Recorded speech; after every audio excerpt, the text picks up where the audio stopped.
I've always had a keen interest in bees and honey, and about 10 years ago I started looking into how to become a beekeeper, and I kept harassing local beekeepers and figuring out how I could get into it. I'm Jess Lindsay, I'm a photographer in Sydney, and I'm a beekeeper in my spare time.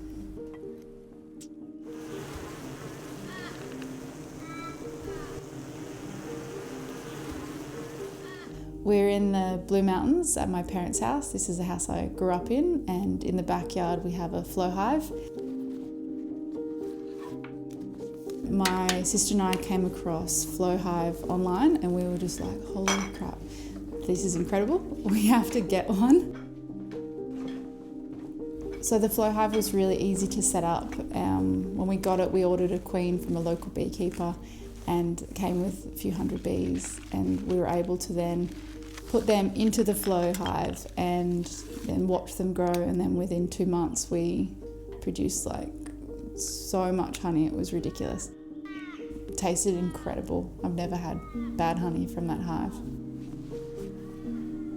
So we just have the one beehive and it produces a lot of honey. I can't tell you how much. It changes season to season. Over winter we just leave them alone so they have their own stores to eat. But generally, yeah, spring and summer is like boomtown. We just put it in our backyard in a beautiful half shady area. It's surrounded by basically all just native plants, and we also did a lot of research and tried to find a lot of plants that would help the bees in any way. Like we planted a lot of manuka plants. You don't need to be an experienced beekeeper to produce such incredible tasting honey from it. We've had the Flow Hive for over 2 years now. We've had so much honey, we've given it to a lot of friends and family, and it's been great to show my nieces and nephews how it all works and how the bees are our friends and how important they are to pollinate the area. And we talk a lot about the food chain and how the bees affect everything, and it's nice watching them see one aspect of how this food source is made, and I love that.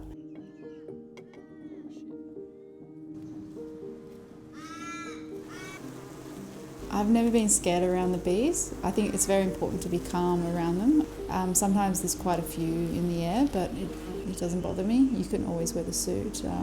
I sometimes wear the hat that covers my face, but generally, especially with the Flow Hive, it's perfectly fine to just rock up in whatever. Light clothing is best. They respond better to that, and also no perfumes or heavy scents, because they really dislike that. So with the Flow Hive, you don't disturb the bees at all when you're tapping the honey.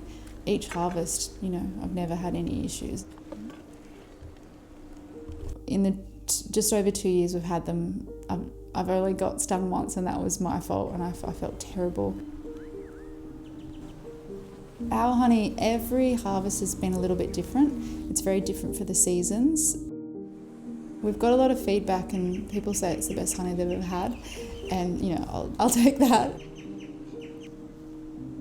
Now that I live in the city, it's always nice to come back to the Blue Mountains where I grew up. We were surrounded by nature, and having the bush at your doorstep is pretty magical. And when you move away from that, you miss that, and you realise how important it is to go back for that. So when I come back to my parents' house, where the hive is, I can see my family, and to be able to have the Flow Hive in our backyard, have our own honey here that we can all enjoy, has been incredible. I would love to have multiple hives scattered throughout the backyard here, as many as we could fit, but we just have one for now, and it services our 3 families, my sisters and all their children and my mum, and we're lucky enough that we get to share it with friends when we have enough honey, and we kind of put honey on everything now, and I love that. But it would be nice to have more, but maybe soon.